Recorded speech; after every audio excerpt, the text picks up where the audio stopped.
जीजी देखी ना हो जीजी खाली बुढ़ंचिया रोडवा टुकुर टुकुर निहारती बाए। सही कहा तो है लड़की देखी नहीं कौनो खास बात तो जरूर बाए। नहीं देखत तरहला कुलीन हमने खुसुर फुसुर करी तब बुढ़ंचिया सुनी लिए।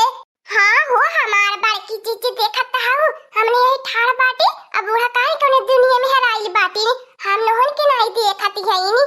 रुकी चल लड़की देखी नहीं पता करे दिया बूढ़ा कौने दुनिया में हराई बाटी नी। अम्मा ए अम्मा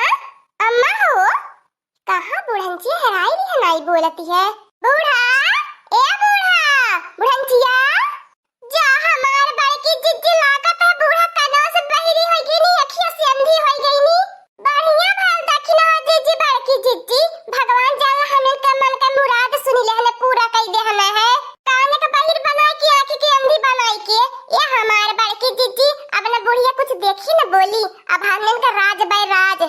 ए हमार बड़की जिज्जी अब काहे हैरान परेशान खड़ी बाटू आपन सब कहे मौज है मौज खुशी मनावा खुशी का रे भातार काटी तन्ने कब से आई के भूतवन की नहीं खड़ा बाटा न कुछ बोलता है न डोलता है या जा हमार दखिना जिज्जी बुढ़ंचिया का लौकत बाय अभी पतिया कंफर्म करे के बुढ़ंचिया सुनाता बा कि नहीं सुनाता बाय का बताई हमार बहिनी लगन एक झटका में कुल खुशी बुढ़ंचिया गायब कई दे हले। कवन खुशी रे भातार काटी लइके का तन्ने बड़ा खुसुर फुसुर कइले बाटा कवन बाती हवे। अरे हमार ललका बहिनी बुढ़ंचिया के सुना तो बाय ती हमार दखिना जिज्जी बुढ़ंचिया कौने सुध बुद्धि में खोवल है क्या तने देर से हमने चिल्लात रहनी नहीं सुनती रहा है। ये भातार काटी लोगन खड़ी हो हमार मुंह निहारती हो जा दुआर महार चिकन कानावा बर्तन माजिनावा आ चटकार के खाना बनावा आ पकौड़ी छानी नावा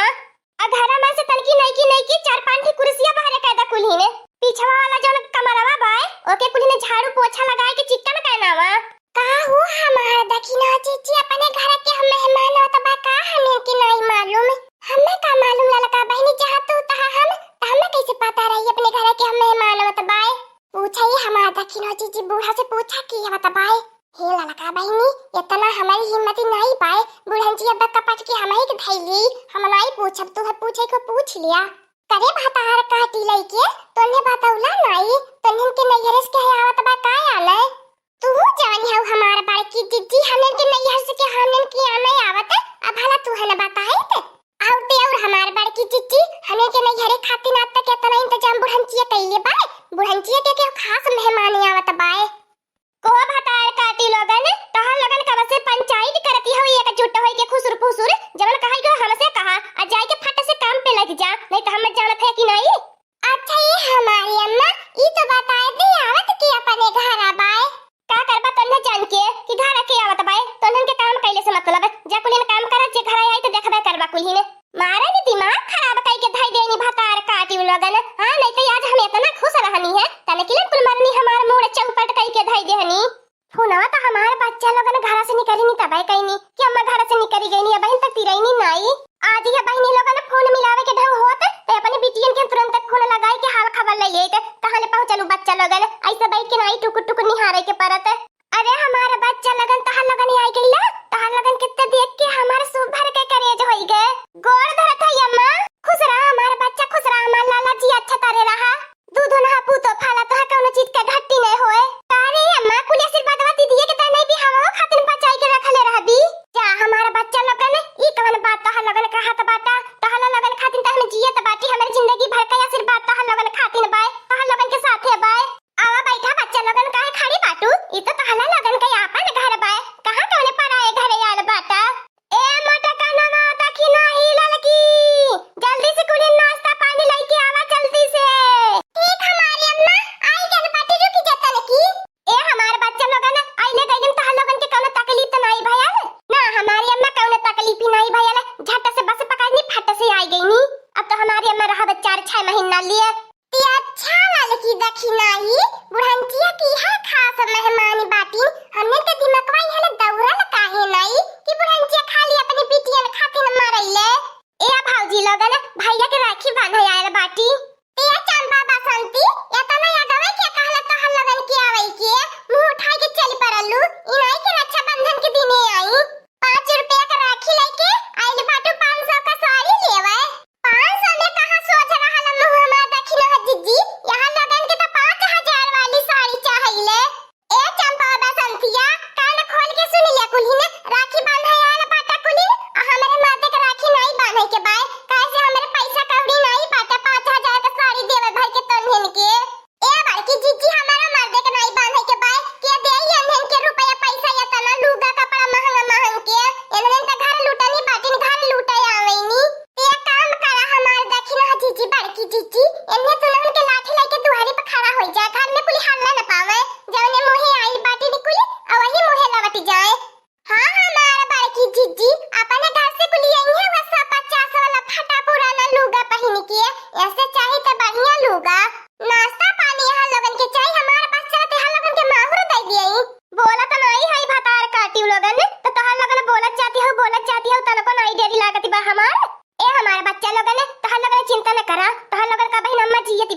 तो तोहर लोगन के अम्मा जी तोहर लोगन के कौनो बात के दिक्कत तकलीफ ही नहीं होई। एक काम करा बूढ़ा, अपने बिटियन खातिर जा कहीं झोपड़ी डाल ले, वहीं लेके रहा। ई घर जन देखा दी बाटू, हमने तीनों जन के मर्दन का कमाई के बनल बा, ये घर में तो हल्ला नहीं देबे।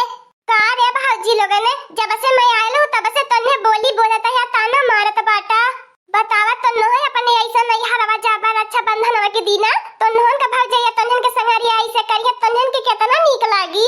ए चंपा बाबा संतिया, तन्नन की नहीं अपने भाव जाइए के भूजी तार के आल बाटी, जितना तन्ने भूजी तार के गयल बाटा, तन्नन तो हरदम नहीं हरवा धसल रहा लिया, हमने तो नहीं हरे जाए भर के मौका नहीं पाई ते। आओ ते और बसंतिया, हमने अपने नहीं हरवा जाइला, जब हमने के भाई भाव जाइन के जुड़ला तन दा लई दे ना, हमने सन्नाई मार के खुश होई के चली आइला, तने की नहीं बड़का मुंह फुलाइला कि हमें 10,000 5,000 वाली साड़ी चाहिए। आओ ते और हमारे बड़की जीजी दक्षिणा जीजी चांदी के राखी बंधतीनी, अब आहिया मिठाई लेके आवतीनी, आ देखै लुता वो सरल का लड्डू ले लिए, आ 2 रुपया वाली राखी ले लिए, मिठाई के चल परईनी, अब ही तो चाहिए हम लोगन का महंगा सामान। जा बच्चा लोगन, जा तो हम लोगन बेगले के भीतरिया जा, देखिल के होला तो हम लोगन के रोके वाला। देखिल हमारी अम्मा कैसे भीतरिया जाईनी, हमें तीनों के राहत में जाए के देखावे भीतरिया। का रे मटकी भौजी, काहे मोरे ऊपर आ बेगवा रखती है, तो के तू उठा के भीतरिया भीतर आवे के चाहि, हमने तो तोर मेहमान ना त बात बाटी,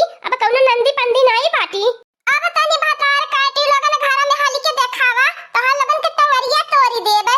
ए अम्मा त काहे बैठ के टुकुर टुकुर ताकत बाटी, देख तोरे बिटियन के साथे कितना अत्याचार होत बाय, माने हमने कवन गुनाह करे, अल्लाह ने रखिए तो बनहयाल बाटी अपने बहन के। का करी बच्चा लोगन, देखत त बाटू, अब का हम कहिए सकीला बुढ़ापा पे, अब एने तीनों से लड़ी बाज तो पाई बनाई, त का हमारे अम्मा हमने के घरे लवट के जाए के परी, नहीं हरैले के बाद एक गिलासा पानी नहीं मिलल, ऐसन कसाई भाव जाइन का बताई हमारी अम्मा। ए मटकी भैंसिया हाथी नंदा नवाया करौछिया लाल की जुलपिया ही, हमारे बिटिया के कोनी घर में हलाई दरे जाए देखवली ने। ए हमारी अम्मा जेतना तू अपने बिटियन के लइके हमनन के ससतिया करे बाटू ने, ओ जिंदगी में नहीं भुलाई, अब ही नहीं आ जाए निभतार काटी लोगन सासती करे, अब घर में हलाई के पाई जइए त बिहान से हमहन के सासती चालू।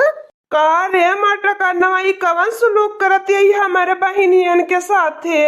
बढ़िया कैले बनवारी बाबू आई गईले, देख ले अपने मेहरा रुआ का, देख ले हमारे बिटियन के साथे कितना अत्याचार करती बाय। अरे हमारे भैया नी कैले आई गईला, अब तो हमने घर में हलाई खातिन केहू नहीं रोक पाई, ए मटका ना भौजी तहू नहीं रोक पाईबी, अब तो हमारे भैया आई गई ने। बुजरो नहीं तय हमारे बहनियन के घर में हलाई दिया, नहीं ते हड्डिया गुड्डिया मार के तोड़ देवे। ये देख लिया हमार बहनी आइल पाटिन हमें राखी बांध है, यहाँ लोगन का करिया जब फाटत बाय। ए झिरकुआ पापा, जहां बाटा सन्नाई मार के पारा ले हा, अब इन कलिया का मरिया भुलाई गईला, अब वो माई मारे में बेहोशी छाई गई, जवन अपने बहनियन के बीच में बोले की कोशिश कइला त निकरा कुली निकरा यहां से। काहे ने कुछ बोलता भैया, देखा कुली कैसे भागावती है ई। का कह सकिल हमार बहनिया लोगन जा तोने घरे जा, हमें आई के तोनेहन के घरे राखी बंधाई जाबे। तोनेहन के का लगल चंपा बसंतिया, ई बनवरिया देनहन के रोकी पाई, ई तो खुदाई ने मेहरी के गुलाम बाय, रोज खुदाई ना लतियाई जाला ई का बोली, मरद नहीं मौका भयल बाय। के भैया लोगन मेहरारू से नहीं डराते, मेहरारू से भगवान डरात रहने, हमार ससुर नहीं तक औकाती बाय। हाँ